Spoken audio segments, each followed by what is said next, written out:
اور میں نے وہاں دیکھا ہے کہ کیا حالات ہے. میں نے اپنی قریب کے سے دیکھا ہے, اپنی آنکھوں سے جا کے بھی دیکھا ہے, 1 ماہ میں وہاں پہ رہا ہوں. تو وہ خوبصورت جنت نظیر وادی جو ہے اس کو بالکل انہوں نے جکڑ لیا, اور کہہ سکتے ہیں لگ بھگ جو یعنی کہ 8 لاکھ سے زائد جو فورسز ہیں وہ وہاں پہ اس وقت بھی موجود ہے. 9 لاکھ آلموسٹ کہا جاتا ہے, لیکن 8 لاکھ تو بہرحال وہاں پہ موجود ہے. تو انہوں نے جکڑ لیا, لاک ڈاؤن لگا دیا, مساجد کو تالے لگا دیے گئے, درگاہوں کو بند کر دیا انہوں نے. جو پبلک پلیسز تھے وہاں پہ انہوں نے جو ہے لوگوں کو 4 سے زیادہ 3 سے زیادہ لوگوں کے اکٹھے ہونے پر پابندی لگا دی. اور پیلٹس کا دیکھیں انتہائی جو ہے وہ ہیومن رائٹس وائلیشن کا, اس سے بڑا میں کہتا ہوں انسانی تاریخ میں کوئی المیہ نہیں ہو سکتا کہ آپ ایک ایسی گن استعمال کرتے ہیں, اسرائیلی ویپنز آپ یوز کر رہے ہیں جن میں وہ کیمیکلز بھی ہوتے ہیں, اور پھر جو پیلٹ گن کا جب انہوں نے استعمال شروع کیا, جو نوجوان بچے تھے ان کو ٹارگٹ کیا, ان کی آنکھوں میں وہ چھرے, سینکڑوں کی تعداد میں ایسے لوگ جن کو انٹرنیشنل میڈیا نے رپورٹ کیا ہے, بی بی سی نے رپورٹ کیا, اور بہت سارے اداروں نے رپورٹ کیا کہ وہ ہاسپٹلز میں ہیں, اور وہ نہ وہ جینے کے قابل رہے ہیں نہ وہ کہہ سکتے ہیں آپ مرنے کے قابل رہے, اس لیے کہ وہ بالکل وہ کہہ سکتے ہیں آپ کے وہ معذور ہو کے رہ گئے, جو آنکھوں سے بہرا ہو گیا, کوئی کانوں میں کسی کے چھرے گئے ہیں, کوئی جو ہے وہ ٹانگوں سے محروم ہوا ہے. ایک تو انہوں نے اس پوری موومنٹ کے دوران جب انہوں نے یہ لاک ڈاؤن کیا ہے 1 سال, تو انہوں نے ٹوٹلی آپ کہہ سکتے ہیں کہ اس کو بالکل کیموفلیج کر دیا اور پوری ریاست کو اس نے جکڑ دیا. اس دوران انہوں نے ہٹ کیا ینگسٹرز کو, اسپیشلی جو ٹین ایجر تھے, اسکول کے کالجز کے بچے تھے, یونیورسٹیز کے اسٹوڈنٹس جو بچے تھے, ان کو انہوں نے ٹارگٹ کیا, ان کو گھروں سے اٹھا کے وہ راتوں رات جو ہے وہ اندھیرے میں اٹھا کے انہوں نے جیلوں میں ڈال دیا, ہزاروں کی تعداد میں. یہ انٹرنیشنل میڈیا کے رپورٹس ہیں, ہزاروں کی تعداد میں بغیر کسی لیگل ایلیگیشن, بغیر کسی لیگل جو ہے FIR کے وہ انہوں نے ان کو جیلوں میں اٹھا کے رکھا. تو یہ صورتحال پیدا ہوئی کہ اس کے جبری قبضے کی بیسکلی وجہ کیا تھی؟ کشمیری عوام کا صرف ایک ہی مدعا ہے جو ان کو UN ریزولیشنز دیتی ہیں کہ آپ ہمیں استصواب رائے کا موقع دیں, آپ ہمیں حق دیں. اگرچہ UN ریزولیشن آپ کو 2 آپشنز دیتی ہیں کہ آپ نے پاکستان کے ساتھ ملنا ہے یا آپ نے ہندوستان کے ساتھ ملنا. اور بھائی آپ ہمیں موقع تو دیں, ہم یہی کہتے ہیں آپ سے. اس کے علاوہ تو ہم آپ کے خلاف کوئی, آپ نے ہمیں مجبور کیا ہے کہ ہم اگر کہیں پہ وہ جو 90s میں وہ گن والا جو سلسلہ شروع ہوا تھا, جہاد کا سلسلہ, تو وہ آپ کے ظلم و ستم سے مجبور ہو کے شروع ہوا تھا. تو آپ نے جو بات کی ہے کہ لاک ڈاؤن کے بعد جو صورتحال ہوئی, انتہائی تشویشناک صورتحال ہے. آپ یقین مانیے کہ بیان نہیں کر سکتا بندہ کہ کس طرح کے کریٹیکل سچویشن وہاں پہ ہے. اور اب تو پہلے پھر بھی ہمارے رابطے ہو جاتے تھے ٹیلی فون پر یہاں سے, لیکن اب وہ بھی انہوں نے بند کر دیا, انٹرنیٹ سروسز جام کر دی, انہوں نے یہ جو سوشل میڈیا اکاؤنٹس ہیں ان کو انہوں نے بلیک لسٹ کر دیا, ٹوٹلی اس کو جو ہے بلیک آؤٹ کروا دیا. تو ایسی صورتحال میں آپ کس طرح سے آپ ایکسپیکٹ کر سکتے ہیں کہ بھارت جو اپنے آپ کو جمہوری ریاست کہتا ہے, جمہوری دنیا کا سب سے بڑا جمہوری ملک کہلاتا ہے, لیکن حقیقت میں اس کا جو چہرہ ہے وہ دنیا نے دیکھ لیا ہے کہ انٹرنیشنل جو آرگنائزیشنز ہیں ہیومن رائٹس کی, انہوں نے اپروچ مانگی ہے کہ ہمیں مقبوضہ کشمیر میں جانے دیا جائے. جرنلسٹ جو ہیں ان سے انہوں نے کہا کہ ہمیں, انٹرنیشنل صحافیوں نے کہا کہ ہمیں وہاں پہ جانے دیا جائے, اپنی آنکھوں سے دیکھنے دیا جائے. لیکن ایون انہوں نے جو ان کا اپنا جو وہ تھا انٹیریئر منسٹر, اس کو بھی سری نگر ایئرپورٹ سے آگے نہیں جانے دیا. یہ بھی انٹرنیشنل میڈیا نے رپورٹ کیا, اس کو بھی آگے نہیں جانے دیا. وہ بھی دیکھنا چاہتا تھا کہ کشمیر میں کیا حالات ہیں. تو ایسی صورتحال میں 5 اگست کے بعد کشمیری عوام جو ہے وہ بالکل آپ کہہ سکتے ہیں کہ ایک فوجی چھاونی میں وہ بالکل ایک پنجرے میں بند ہیں, اور وہ اپنے حقوق کے لیے جب آواز اٹھانا چاہتے ہیں, اگر وہ اپنے حقوق کے لیے باہر آنا چاہتے ہیں, ان پر گولیوں کی بوچھاڑ ہوتی ہے, ان کی پکڑ دھکڑ ہوتی ہے, ان کے بچوں کو اٹھا لیا جاتا ہے, ان کی خواتین کے ساتھ ان کی بے حرمتی کی جاتی ہے, ان کی بد تہذیبی اور بد اخلاقی سے جو ہے خواتین محفوظ نہیں ہے وہاں پہ, اور ہمارے بچے جو ہے وہ سہمے ہوئے ہیں کشمیر کے. یہ ساری صورتحال ہے, اور میں حیران ہوں اس بات پر کہ انٹرنیشنل جو ادارے ہیں, اسپیشلی جو ہیومن رائٹس کے جو ادارے ہیں, ان کو کوئی کیا وجہ ہے کہ ان کو کشمیر کی یہ آواز, یہ مظالم وہ دیکھتے بھی ہیں, دیکھ بھی رہے ہیں, لیکن سن رہے. اب دوسرا اس کا ایک پرسپیکٹو ہے کہ اس میں پاکستان کا کیا رول ہے, اور آزاد کشمیر کے جو عوام ہیں یا حکومت ہے اس کا کیا رول ہے. پہلے میں آزاد کشمیر کی بات کرنا چاہوں گا کہ یہ چونکہ تحریک آزادی کشمیر کا بیس کیمپ ہے, لیکن بدقسمتی کے ساتھ سچ جو ہوتا ہے وہ کہتے ہیں نا کڑوا ہوتا ہے. ہماری جو انکلوڈنگ میں خود کو بھی اپنے اس میں مجرم سمجھوں گا اس اعتبار سے کہ میں ایک آزاد فضا میں موجود ہوں جہاں پہ مجھے پوری طرح سے حقوق حاصل ہیں، لیکن میں یہ سمجھتا ہوں، شاید میں اپنے آپ میں ندامت محسوس کرتا ہوں کہ ہم اس ریاست کے اس پار جو دوسری جانب جو ہمارے کشمیری بھائی اس وقت بھارتی سنگینوں کے پہرے میں ہیں، ہم ان کی آواز نہیں بن سکے. ہماری حکومت جو تحریک آزادی کشمیر کے بیس کیمپ کی حکومت ہے وہ اپنا وہ رول پلے نہیں کر پائی ہے جس کی توقع کی جا رہی تھی. ایز اے جرنلسٹ ہم نے لکھا ہے، بولا ہے، لیکن ہماری آواز کہاں تک کتنی وہ پاورفل ہو سکتی تھی جتنا کہ پارلیمنٹ کی آواز تھی. ہماری جو کشمیر کی آزاد کشمیر کی پارلیمنٹ ہے جس کا بھی آپ نے ذکر بھی کیا کہ الیکشن آج کمپلیٹ ہوئے، پرائم منسٹر بن گئے، اس پارلیمنٹ نے، ہماری قانون ساز اسمبلی نے وہ رول پلے نہیں کیا سوائے چند ایک قراردادیں پاس کرنے کے. اب اگر ہم بات کرتے ہیں، آپ نے ذکر کیا کہ پی ایم خان صاحب نے یو این میں بہت جاندار خطاب کیا، اور نو ڈاؤٹ کہ وہ میں سمجھتا ہوں پاکستان کی تاریخ میں ایک بہت بڑی جو سپیچ تھی کشمیر کے مقدمے کے پوائنٹ آف ویو سے. انہوں نے بہت کلیئرلی اور بڑے واشگاف الفاظ میں ہمارا کشمیر کا کیس پیش کیا، اور اس کو پوری کشمیری جو قیادت ہے اور کشمیری عوام نے بہت اپریشیٹ کیا. لیکن یہاں بھی ایک چیز ضرور دیکھنی ہے کہ اس تقریر کے بعد وزیر اعظم پاکستان جناب عمران خان نے اس کے بعد کون سا سٹیپ ایسا اٹھایا ہے کہ ہم کہیں کہ وہ لاک ڈاؤن ختم ہو گیا، یا کشمیر کی جو ایک حیثیت تھی، ایک آئینی تشخص تھا اس کا، جو آئینی حیثیت تھی اس کی بحالی کی طرف کوئی پیش رفت ہو سکی ہے. معذرت کے ساتھ ایسا کچھ نہیں ہو سکا جس کی ہم توقع کر رہے تھے. وزیر اعظم عمران خان مظفر آباد تشریف لائے، یہاں انہوں نے ایک جلسے سے بھی خطاب کیا. اس سے پہلے جو پاکستان پیپلز پارٹی کی قیادت ہے بلاول بھٹو زرداری مظفر آباد آئے، شاہ محمود قریشی صاحب خود جو فارن منسٹر ہیں وہ مظفر آباد آئے، انہوں نے نماز عید یہاں پہ ادا کی، کشمیریوں کے ساتھ اظہار یکجہتی کیا. بے شک جو ہماری پولیٹیکل لیڈرشپ ہے وہ ضرور آئی ہے، لیکن معذرت کے ساتھ صرف بیانات اور صرف فوٹو سیشن. اس سے آگے پریکٹیکلی آپ دیکھیں کہ انڈیا نے دنیا کے بہت سارے ممالک میں اپنے سفارتکار بھیجے ہیں، وہاں پہ اپنی لابنگ کی ہے، لیکن ہمارے فارن منسٹر جو ہیں وہ سوائے چائنا اور ایک تو ملکوں کے جو ترکی اور ملائیشیا، انڈونیشیا، ان چند ایک ممالک میں انہوں نے شاید روابط کیے جو ہمیں رپورٹ ہوا، ہم نے دیکھا. اس کے علاوہ انٹرنیشنلی وہ کہیں پر جو کشمیر کے متعلقہ ڈیسک ہیں یا او آئی سی ہے یا آپ کہہ سکتے ہیں کہ یو این تک اپروچ کرنے کی کوشش کی جاتی، وہ اس طرح سے جو ہم ایکسپیکٹ کر رہے تھے کشمیری وہ نہیں کر پائے. اور عمران خان صاحب نے ایک موقع پر تو یہ کہہ دیا کہ بھائی جو ایل او سی کی طرف جائے گا، چونکہ یہاں سے آواز تو اٹھ رہی تھی تحریک آزادی کے بیس کیمپ سے، آزاد کشمیر سے، پورے آزاد کشمیر سے لوگ جمع ہو رہے تھے کہ وہ مارچ کریں گے ایل او سی کی طرف، وہ جانا چاہتے تھے، ایک انٹرنیشنل میڈیا کو کے سامنے کم سے کم اپنا ایک احتجاج ریکارڈ کروانا چاہتے تھے کہ ہم چاہتے ہیں کہ یہ لاک ڈاؤن ختم ہو. لیکن خان صاحب نے یہ کہا اپنی سپیچ میں، یہ کہا وزیر اعظم پاکستان نے کہ جو ایل او سی کی طرف جائے گا ہم سمجھیں گے کہ وہ کشمیریوں کا دوست نہیں ہے. تو ایسے حالات پیدا ہوئے. ہم سمجھتے ہیں کہ پاکستان کو، حکومت پاکستان نے کشمیریوں کے مفادات کا ہمیشہ سے تحفظ کیا ہے، کشمیریوں کی ہر اعتبار سے سپورٹ کی ہے، لیکن آپ کو اپنی کشمیر پالیسی میں بہرحال جو سکم موجود ہیں، اس میں جو پیچیدگیاں موجود ہیں، جو کمی ہے، اس کو دور کرنے کے لیے بہت محنت کرنے کی ضرورت ہے. جی سفیر صاحب یہ بتائیے کہ اب آپ نے کافی اس پہ گفتگو کی، بڑی اچھی بڑی پرمغز آپ نے باتیں کی ہیں، ساری آپ نے ہسٹری بتائی ہے، تو اب کیا چاہتے ہیں آپ کے پاکستان گورنمنٹ جو ہے وہ کیا کرے؟ 2 3 4 کوئی کنکریٹ قسم کی آپ سجیشن دیں. دیکھیں سر، بات یہ ہے کہ آپ انڈیا کی سفارتکاری کو سامنے رکھیں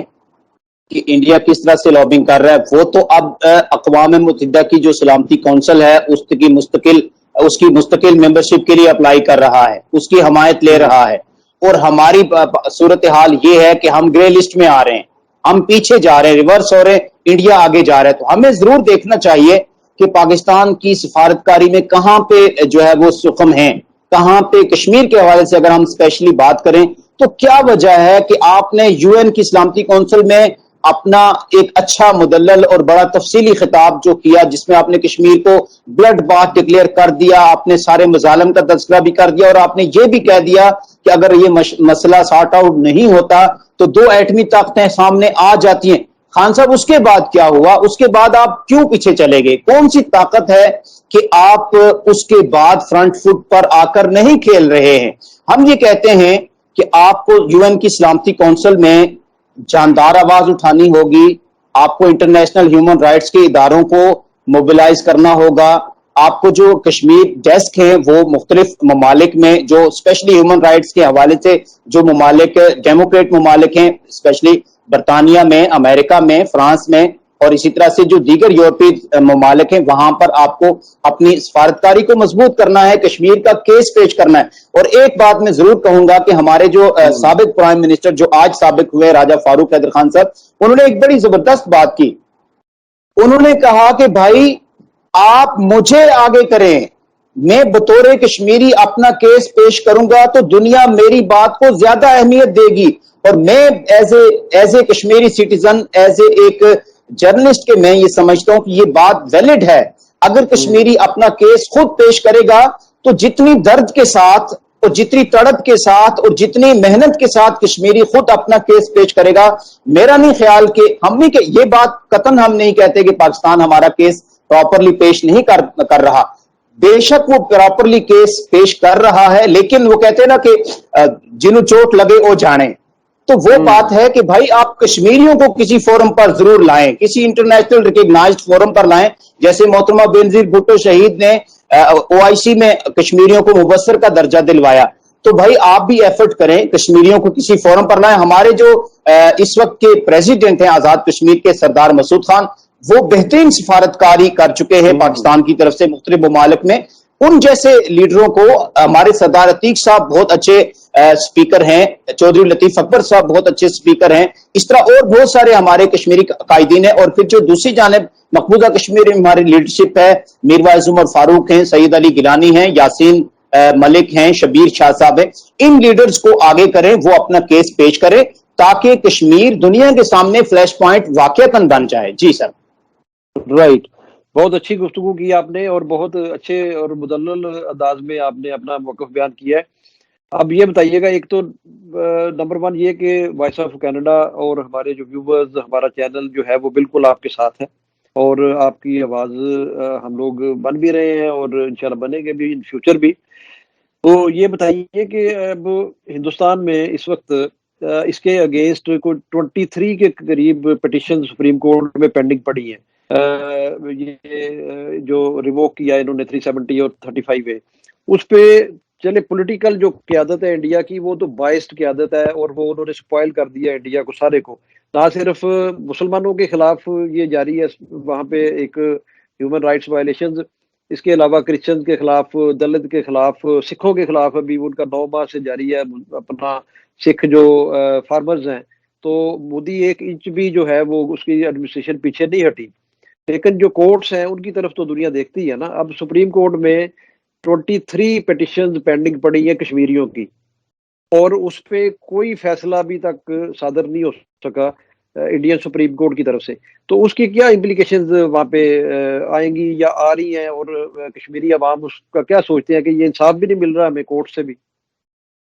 دیکھیں بھائی، بات یہ ہے کہ گراؤنڈ ریئلٹی کو سامنے رکھنا ہوگا ہمیں۔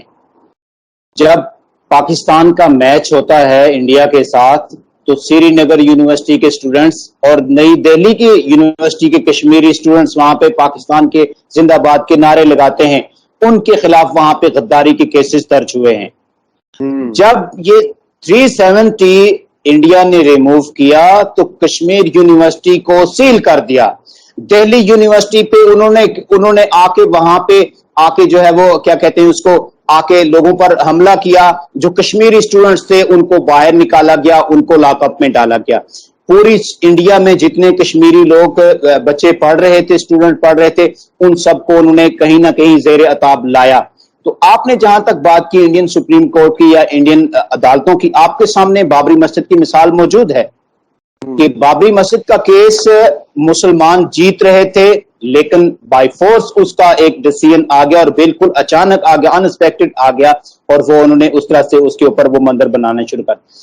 ہم کس طرح سے یقین کر سکتے ہیں انڈین عدالتوں کے اوپر؟ انڈین عدالتیں انڈینز کے لیے تو ہو سکتا ہے وہاں پہ وہ انصاف کرتے ہوں, ہم اس پہ کوئی بات نہیں کہہ سکتے, لیکن کشمیر کے معاملے میں ہمارے سامنے کوئی ایک ایگزامپل بھی ایسی نہیں ہے کہ ہم کہیں کہ انڈین عدالتوں نے کشمیریوں کو انصاف دلایا. بھائی اگر انڈین عدالتیں کشمیریوں کو انصاف دیتی ہیں تو بتائیں کہ یہ ہزاروں کی تعداد میں,